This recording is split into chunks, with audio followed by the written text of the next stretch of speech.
Good evening, welcome back to the One Celtic Fans View this afternoon. And a bit of breaking news that is just breaking. We all remember the last derby at Ibrox that went to penalties. Celtic won the derby game, and some Celtic supporters entered onto the field of play in and around the box area where the Celtic team were. And the Rangers supporters took umbrance to that and decided to run 3/4 of the length of the pitch to confront the Celtic fans. Celtic fans didn't retaliate on the day. They went back into their area of the ground, whilst the police had to contain the Rangers fans, and then yeah, we all seen what happened. We all watched it live on television. And since Rangers could not control their fans, Celtic have decided to ban all Rangers fans from the game at Parkhead on Sunday, the May the 10th. It's a massive fixture in the title race. It is one of the home games. Does that give us an even bigger home advantage? Having no Rangers fans?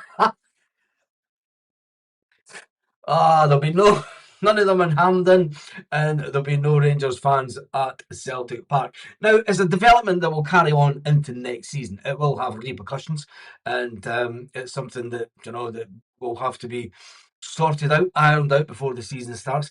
It's been an ongoing situation since the Rangers fans back in 2018, 2019 decided to reduce the allocation of Celtic fans. They did not want Celtic fans celebrating at Ibrox on a regular basis because we were all dominant, and we have been all dominant over the years. And let's face it, the only time that they had any success is when there was no fans in the stadiums at all during the COVID year. It is an interesting development tonight. It has just broken. Stephen McGowan has broken it, and it's an interesting one. Funnily enough, it broke after the Martin O'Neill press conference, so the media will now have to ask Martin O'Neill. They'll try and ask him before the game tomorrow. They'll definitely ask him about it after the game tomorrow. There are other games that will be before that game, but it's for me. I think, is it the right thing?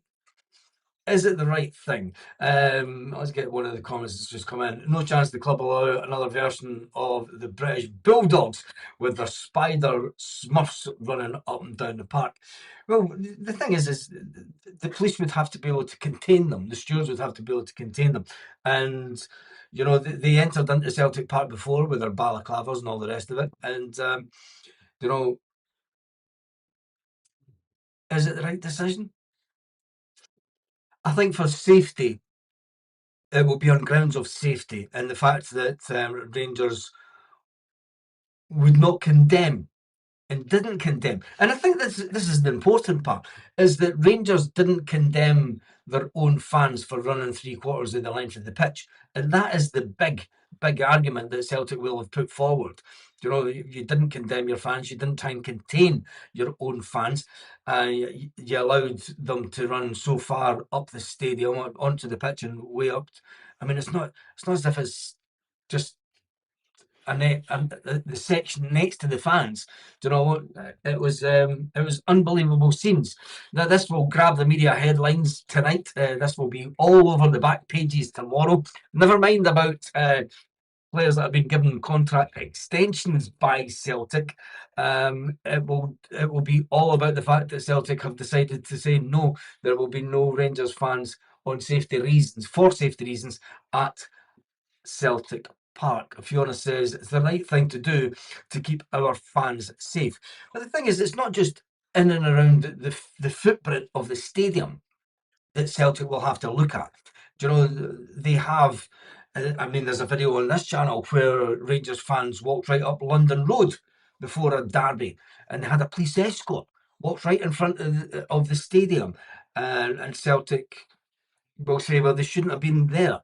It's not one of the official routes for away fans to take. So, with that being looked at, Celtic are well within their right to say, well, we don't feel that our fans are safe in and around the stadium with these would-be hooligans running around in Smurf masks and such like. So it is the right thing to do as far as I'm concerned. I'm glad Fiona agrees with me. But it will grow arms and legs. This one, Ibrox side travel to Celtic Park on the 10th of May. It's a massive fixture. Rangers supporters are not expected to be allowed to attend the fixture, and Celtic Chiefs issuing the hardline ban on away supporters, saying that they're not getting any tickets. It comes after the scenes at the end of the game.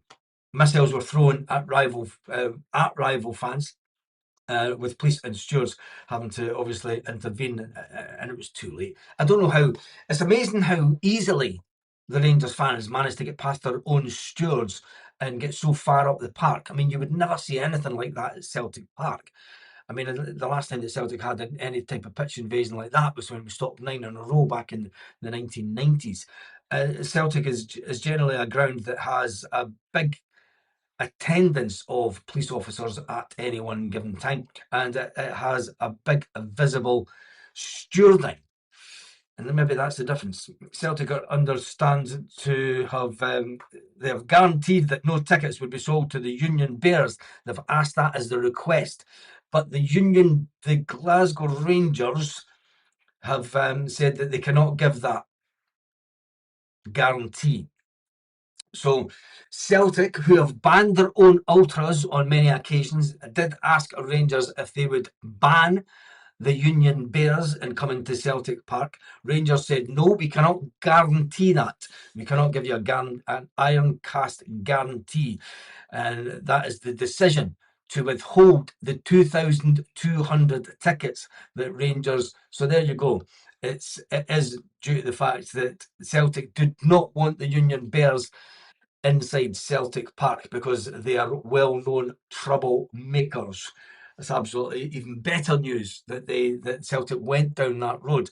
So that's an interesting development on a Friday night. I didn't expect to be jumping on again after the Martin O'Neill interview. Martin O'Neill obviously speaking about the highlight that about the players that have re-signed for the club. And it's going to be a good weekend because Alistair Johnson should make the bench this weekend, and so should young Callum Osmond. I think Callum Osmond, the way that Martin O'Neill was talking, I think that Callum Osmond might get a shout before Kelechi Iheanacho this weekend. It's just the way that Martin was talking, that he doesn't think that Iheanacho's got 90 minutes in him. But you need to give the young lad some game time. Means Iheanacho might not be on the bench. Anyway, tell me what you think about that in the comments section. Doing the right thing, keeping our fans safe. Starting to the safety board, let the Green Brigade back, but kick the Huns out. And the latest in the women football is Sevco 0, Hearts 1. Who cares? Not interested. Anyway, have an absolutely fantastic evening. If that's not made your Friday night just a little bit better, I don't know what will, actually, because that's probably the best news that we can get in on the run-in.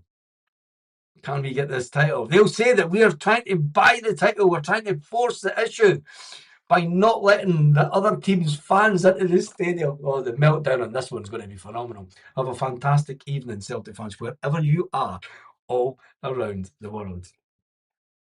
Oh, I love it. I love it. Stand up, get up, laugh at the Huns. Their fault for blaming our fans. Absolutely everything. Yep, it was that. Anyway, I'm going to go out and have some food, and I might have a little tipple now because that is one of the best news ever. Love it. I love it.